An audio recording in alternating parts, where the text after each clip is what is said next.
और मेरे भी प्राण छोड़ने का समय निकट आ रहा है, तो पांडवों से कहने लगे कि आप थोड़ा किनारे हो जाइए, क्योंकि अब मेरे और मेरे गोविंद के मध्य में कोई तीसरा नहीं आना चाहिए। क्योंकि इससे अच्छी मुक्ति क्या होगी कि अंत समय में गोविंद सामने हो। तो हाथ जोड़ करके स्तुति करने लगे, बोले इतिमति रूप कल्पिताम वितृष्णाम भगवती सात्वत पुंगवे विभुम्ने सुसुखमुपगते क्वचित विहर्तुम प्रकृति मुपयेसी यद भव प्रवाह।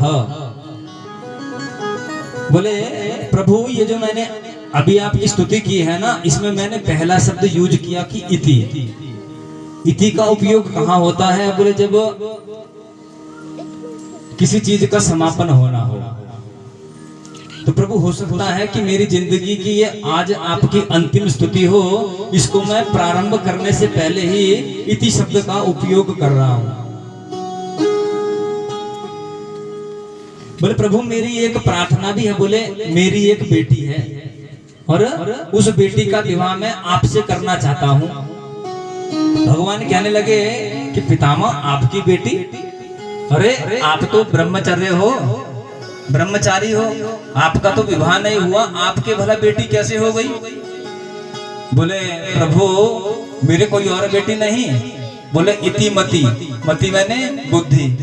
बोले प्रभु, मेरी बुद्धि रूपी बेटी है ना, उसका विवाह मैं आपसे करना चाहता हूँ। तो आपसे मैं निवेदन करता हूँ कि मेरी बुद्धि के साथ आप विवाह कर लीजिए। पितामह कहते हैं कि गोविंद, मुझे याद है कि आप क्या करते हैं। बोले अपने भक्तों की प्रतिज्ञा पूर्ण करने के लिए अपनी प्रतिज्ञा को भी तोड़ देते हैं। बोले मुझे याद है जब महाभारत का युद्ध हो रहा था ना, तो मैंने एक प्रतिज्ञा की थी। क्या? कि कृष्ण भगवान के हाथों में एक बार शस्त्र जो है अवश्य उठवाऊंगा। क्योंकि भगवान ने कहा था कि मैं क्या करूंगा, किसी भी प्रकार से महाभारत के युद्ध में किसी भी प्रकार का कोई अस्त्र नहीं उठाऊंगा।